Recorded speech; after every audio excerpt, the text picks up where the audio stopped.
ஸ்ரீ சாய் சச்சரிதம் அத்தியாயம் 11. சகுன பிரம்மமாக சாயி, டாக்டர் பண்டிட்டின் வழிபாடு, ஹாஜி சிதிக் பால்கே, பஞ்சபூதங்களின் மேல் பாபாவின் கட்டுப்பாடு. இந்த அத்தியாயத்தில் பிரம்மத்தின் அவதாரமான சாயியை விளக்குவோம். அவர் எங்கனம் வழிபடப்பட்டார், எங்கனம் அவர் பஞ்சபூதங்களை கட்டுப்படுத்தினார் என்பதையும் காண்போம். சகுன பிரம்மமாக சாயி. கடவுளுக்கு அல்லது பிரம்மத்திற்கு இரண்டு விதமான வழிபாடுகள் உண்டு. அவதரிக்காத நிர்குண வழிபாடு, அவதரித்த சகுன வழிபாடு. இரண்டுமே ஒரே பிரம்மத்தை குறித்தாலும் நிர்குணம் உருவமற்றது, சகுனம் உருவம் உள்ளது. சிலர் முன்னதையும் சிலர் பின்னதையும் வழிபடுவதை விரும்புகின்றார்கள். கீதையில் கூறியதைப் போன்று சகுன பிரம்ம வழிபாடு எளிதானதும் ஆரம்ப காலத்திற்கு உகந்ததுமாகும். மனிதனுக்கு உருவம் இருப்பதைப் போன்று உருவத்துடன் கூடிய கடவுளை வழிபடுவது அவனுக்கு இயற்கையானதும் எளிதும் ஆகிறது. சகுன பிரம்மத்தை சில குறிப்பிட்ட காலக்கூறு வரை வணங்கினாலொழிய நமது அன்பும் பக்தியும் அபிவிருத்தியோராது. நாம் முன்னேறும்போது அது நம்மை நிர்குண பிரம்மத்தை வழிபட இட்டுச் செல்கிறது. எனவே நாம் சகுன வழிபாட்டுடன் ஆரம்பிப்போமாக. உருவம், யாககுண்டம், தீ, ஒளி, சூரியன், நீர், பிரம்மம் ஆகிய ஏழும் வழிபாட்டுக்குரியவை. எனினும் சத்குருவே இவை எல்லாவற்றை காட்டிலும் உயர்ந்தவர். பற்றின்மையின் அவதாரமும் முழு மனமார்ந்த தமது அடியவர்களின் உறைவிடமுமான சாயியை இந்த தருணத்தில் நினைவு கூறுவோம். அவர் மொழிகளில் நமக்குள்ள நம்பிக்கையே ஆசனம். நமது சங்கல்பமாவது நமது ஆசைகள் அனைத்தையும் உதறி தள்ளுதல். சிலர் சாயி ஒரு பாகவத பக்தர் என்று கூறுகின்றனர், மற்றும் சிலர் மகாபாவத் என்றும் பகர்கின்றனர். ஆனால் நமக்கு அவர் கடவுளின் அவதாரம். அவர் எல்லையற்ற அளவு மன்னிப்பவராகவும், கோபமற்றவராகவும், நேர்மையாளராகவும், மென்மையாளராகவும், சகிப்புத்தன்மை உடையவராகவும், ஊமை கூற முடியாத அளவு திருப்தி உடையவராகவும் இருந்தார். அவர் உருவம் உள்ளவராக தோன்றினாலும் உண்மையில் உருவம் அற்றவராகவும், உணர்ச்சி வேகமற்றவராகவும், பற்றற்றவராகவும், அந்தரங்கமாய் சுதந்திரமாகவும் இருந்தார். கங்கை நதி தான் கடலுக்கு செல்லும் வழியில் உஷ்ணத்தால் பாதிக்கப்பட்ட ஜீவராசிகளுக்கு குளிர்ச்சி அளித்து, புது கிளர்ச்சியூட்டி பயிர்களுக்கும் மரங்களுக்கும் உயிரை அளித்து பலரின் தாகத்தையும் தணிக்கிறது. இதை போன்றே சாயி போன்ற புண்ணிய புருஷர்கள் வாழ்ந்து கொண்டிருக்கும் போதே அனைவருக்கும் துயராற்றி ஆறுதல் நல்குகிறார்கள். கிருஷ்ண பரமாத்மாவும் ஞானி எனது ஆத்மா, எனது வாழும் உருவம், நான் அவரே எனது தூய வடிவம் என்று கூறியிருக்கிறார். சத்து, சித்து, ஆனந்தம் என அறியப்படும் இந்த விவரிக்க இயலாத ஆற்றல் அல்லது கடவுளின் சக்தியே ஷீரடியில் சாயி என்னும் ரூபத்தில் அவதரித்தது. ஸ்ருதி பிரம்மத்தை ஆனந்தம் என விவரித்திருக்கிறது. இதை நாம் தினந்தோறும் நூல்களில் படிக்கிறோம் அல்லது கேட்கிறோம். ஆனால் இந்த பிரம்மத்தை அல்லது பேரானந்தத்தை ஷீரடியில் பக்த மகாஜனங்கள் அனுபவித்தார்கள். அனைவருக்கும் ஆதாரமான அவருக்கு எவரிடமிருந்தும் எந்த ஆதாரமும் தேவையிருக்கவில்லை. ஒரு சாக்கு துண்டையே எப்போதும் தமக்கு ஆசனமாக கொண்டிருந்தார். பக்தர்களால் அது ஒரு மெல்லிய மெத்தை கொண்டு மூடப்பட்டிருந்தது. அவர் சாய்ந்து கொள்ள முதுகிற்கு ஒரு திண்டும் அவர்களாலேயே வைக்கப்பட்டது. பாபா தமது அடியவர்களின் எண்ணங்களை மதித்தார். அவர்கள் விருப்பப்படியே தம்மை வழிபட அவர்களை அனுமதித்தார். அவர் முன்னிலையில் சிலர் சாமரம் அல்லது விசிறி வீசினர். சிலர் இசைக்கருவிகள் வாசித்தனர். சிலர் அவரின் கைகளையும் கால்களையும் கழுவினர். இன்னும் சிலர் வெற்றிலை பாக்கு மற்றும் பல பொருட்களையும் நைவேத்தியமாக சமர்ப்பித்தனர். ஷீரடியில் அவர் வாழ்ந்தது போல் தோன்றினாலும் அவர் எங்கும் வியாபித்திருக்கிறார். அவரின் எங்கும் நிறை தன்மையை அவருடைய பக்தர்கள் தினந்தோறும் உணர்ந்தார்கள். இவ்வாறாக எங்கனும் வியாபித்திருக்கின்ற சத்குருவுக்கு நமது பணிவான சாஷ்டாங்க நமஸ்காரங்கள். டாக்டர் பண்டிட்டின் வழிபாடு. ஒருமுறை தாத்யா சாஹிப் நூல்கரின் நண்பரான டாக்டர் பண்டிட் என்பவர் ஷீரடிக்கு பாபாவின் தரிசனத்துக்காக வந்தார். பாபாவை வணங்கிய பின் மசூதியில் அவர் சிறிது நேரம் அமர்ந்திருந்தார். பாபா அவரை தாதாபட் கேட்களிடம் செல்லுமாறு பணித்தார். தாதாபட்டிடம் அவர் சென்றார். தாதாபட் அவரை நன்கு வரவேற்றார். தாதாபட் பூஜைக்காக தமது வீட்டை விட்டு புறப்பட்டார். அவருடன் டாக்டர் பண்டிட்டும் சென்றார்.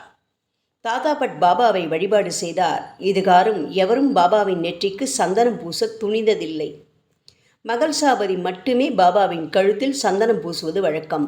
ஆனால் எளிய மனதுடைய இந்த அடியாரான டாக்டர் பண்டிட் பூஜை பொருட்கள் வைத்திருந்த தாதாபட்டியின் பாத்திரத்தை எடுத்து போய் அதிலிருந்து பிசையப்பட்ட சந்தனத்தை எடுத்து திரிமுந்திரா எனப்படும் திருநீற்று பட்டையை பாபாவின் நெற்றியில் இட்டார். பாபா எல்லோருக்கும் வியப்பை அளிக்கும் வகையில் ஒரு வார்த்தை கூட கூறாமல் அமைதியாய் இருந்தார். அன்று மாலை தாதாபட் பாபாவிடம், நெற்றியில் சந்தனம் பூசுவதை நீங்கள் தடுத்து கொண்டிருந்தாலும் இப்போது டாக்டர் பண்டிட் அங்கனம் செய்ததை தாங்கள் எப்படி அனுமதித்தீர்கள் என்று கேட்டார். இதற்கு பாபா, டாக்டர் பண்டிட் தம்மை அவரது குருவான காக்கா புராணிக் என்று அழைக்கப்பட்ட தோபேஸ்வரைச் சேர்ந்த ரகுநாத் மகாராஜ் என்று நம்பியிருந்ததாகவும் அவர் குருவுக்கு செய்து கொண்டிருந்ததைப் போன்றே தமது நெற்றியிலும் சந்தனம் பூசியதாகவும் தெரிவித்தார். எனவே பாபாவால் தடுக்க இயலவில்லை. டாக்டர் பண்டிட்டிடம் விசாரித்ததில் பாபாவை தனது குரு காக்கா புராணிக் என்று கூறியதாகவும் கருதியாகவும் அதே மாதிரியாகவே அவரை உணர்ந்ததாகவும் கூறினார். எனவே அவர் தனது குருவுக்கு செய்ததைப் போன்றே திரிபுந்திரத்தை பாபாவின் நெற்றியிலும் இட்டார். பக்தர்கள் விரும்பியவாறே தம்மை வழிபட பாபா அவர்களை அனுமதித்தார். எனினும் சில சமயங்களில் அவர் வினோதமான முறையில் நடந்து கொண்டார். சில சமயங்களில் பூஜை தட்டை தூக்கி எறிந்து சீற்றமே அவதரித்தது போல் நின்றிருப்பார். அப்போது அவரை எவரே அணுக முடியும்? சில சமயங்களில் அவர் பக்தர்களை கடிந்தார். சில சமயங்களில் மெழுகை காட்டிலும் மென்மையாயிருந்தார். சாந்ததுக்கும் மன்னிப்புக்குமான ஓர் உருவமாயிருந்தார். கோபத்தால் அவர் குலுங்குவது போல் தோன்றினாலும் அவரது சிவந்த கண்கள் சுற்றி சுற்றி உருண்டாலும் அவர் அந்தரங்கமாக பாசத்தின் தாரையாக தாயன்பு உடையவராக இருந்தார். உடனே தமது அடியவர்களை கூப்பிட்டு அவர்களிடம் தாம் ஒருபோதும் கோபமாக இருந்ததே இல்லை என கூறி, தாயார் தங்களது குழந்தைகளை உதைத்தார்களானால், கடலானது ஆறுகளை புறக்கணித்ததென்றால் தாமும் அடியவர்களின் நலன்களை அலட்சியம் செய்வேன் எனவும் பகர்ந்தார். தமது பக்தர்களின் அடிமையான அவர் எப்பொழுதும் அவர்களுக்கு ஆதரவாய் இருப்பதையும் அவர்கள் தம்மை அழைக்கும் போதெல்லாம் மறுமொழி கூறி அவர்களின் அன்பை பெறுவதற்குமே எப்போதும் அவர் பெரிதும் விரும்பினார். ஹாஜி சிதேக் பால்கே. பாபா எப்போது ஓர் அடியவரை ஏற்றுக்கொள்வார் என்பதை அறிய முடியாது. அது அவரது இனிய சங்கல்பத்தையே பொறுத்தது. இக்கூற்றுக்கு சிதிக் பால்கே நிகழ்ச்சி ஓர் எடுத்துக்காட்டு. கல்யாணை சேர்ந்த சிதிக் பால்கே என்ற ஒரு முகமதிய பெருந்தகை மெக்கா மெதினாவுக்கு புனித யாத்திரை செய்துவிட்டு ஷீரடிக்கு வந்தார். வடக்கு நோக்கிய சாவடியில் அவர் வாழ்ந்தார். மசூதியின் திறந்த வெளியில் அவர் அமர்ந்தார். 9 மாதங்கள் பாபா அவரை பொருட்படுத்தவில்லை. அவரை மசூதிக்குள் நுழையவும் அனுமதிக்கவில்லை. பால்கே மிகவும் தேற்றவியலாத நிலையை எய்த எண்ணி செய்வதென்று புரியாமல் இருந்தார். யாரோ ஒருவர் அவரை ஏமாற்றமடைய வேண்டாம் என்றும் பாபாவின் மிக நெருங்கிய அருகில் உள்ள அடியவரான ஷாமாவின் மூலம் பாபாவை அணுக முயற்சிக்கும்படியும் ஆலோசனை கூறினார். சிவபெருமான் அவரது சேவகரும் பக்தருமான நந்தியின் மூலம் அணுகப்படுதலைப் போல ஷாமாவின் மூலம் பாபா அணுகப்படுதல் வேண்டும் என்றும் கூறினார். பால்கே இந்த யோசனையை விரும்பி ஷாமாவை தனக்காக மன்றாடி கெஞ்சி கேட்குமாறு வேண்டினார். ஷாமாவும் சம்மதித்து பொருத்தமான ஒரு சந்தர்ப்பத்தில் பாபாவிடம், பாபா, பலர் இம்மசூதிக்குள் தாராளமாய் வந்து தங்கள் தரிசனத்தை பெற்று போகும்போது தாங்கள் ஏன் அந்த முதிர்ந்த ஹாஜியை மசூதிக்குள் நுழைய அனுமதிக்கக்கூடாது? அவரை ஒருமுறை ஆசீர்வதித்தருளாகாதா என்று அவரை பற்றி பேசினார். அதற்கு பாபா, ஷாமா, நீ விஷயங்களையெல்லாம் புரிந்து கொள்ள இயலாத அளவு முதிர்ச்சியற்றவனாயிருக்கிறாய். அல்லாஹ் அனுமதிக்கவில்லை என்றால் நான் என்ன செய்ய முடியும்? அவரது அருளின்றி யாரே மசூதியில் ஏற வல்லார்? நன்று, அவரிடம் சென்று நாளை பார்வி கிணற்றுக்கருகிலுள்ள குறுகிய ஒற்றையடி பாதைக்கு வருவாரா என கேட்டு வா என்றார். ஷாமா சென்று உடன்பாட்டு விடையுடன் திரும்பி வந்தார். மீண்டும் அவரிடம் பாபா, எனக்கு 40,000 ரூபாய்களை 4 தவணைகளில் கொடுக்க சம்மதிப்பாரா என கேள் என்றார்.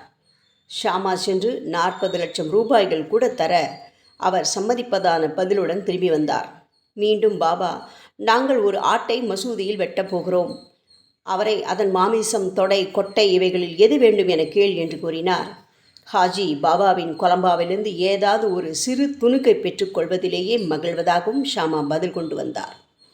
இதை கேட்டு பாபா உணர்ச்சி வசப்பட்டு தமது கையால் மட்கூஜாக்களையும் கொலம்பாவையும் விட்டெறிந்துவிட்டு நேராக ஹாஜியிடம் சென்று தமது கப்பினியை கைகளால் பிடித்து கொண்டு, ஏன் உன்னை நீயே தற்பெருமைப்படுத்தி உயர்வாக கற்பனை செய்து கொண்டு முதிர்ந்த ஹாஜியைப் போல் பாவனை செய்து கொண்டிருக்கிறாய்?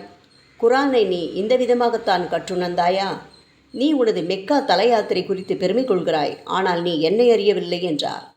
இவ்வாறு கடிந்து கொள்ளப்பட்டதும் ஹாஜி குழப்பமடைந்தார். பாபா பின்னர் மசூதிக்கு சென்று ஒரு கூடை மாம்பழங்களை வாங்கி ஹாஜிக்கு கொடுத்தனுப்பினார். பின்னர் மீண்டும் ஹாஜியிடத்து சென்று தம் பையிலிருந்து ரூபாய் 55 ஹாஜியின் கைகளில் கொடுத்தார். அதிலிருந்து பாபா ஹாஜியை விரும்பினார். உணவுக்கு அவரை அழைத்தார். பாபா ஹாஜியை விரும்பிய போதெல்லாம் மசூதியினுள் அழைத்தார். பாபா சில சமயங்களில் அவருக்கு சில ரூபாய்கள் அளித்தார். இவ்வாறாக பாபாவின் தர்பாரில் ஹாஜியும் சேர்க்கப்பட்டார். பஞ்சபூதங்களின் மேல் பாபாவின் கட்டுப்பாடு. பஞ்சபூதங்களின் மேல் பாபாவின் ஆணைக்கு இங்கு உதாரணமாக 2 நிகழ்ச்சிகளை கூறி இந்த அத்தியாயத்தை முடிப்போம். 1.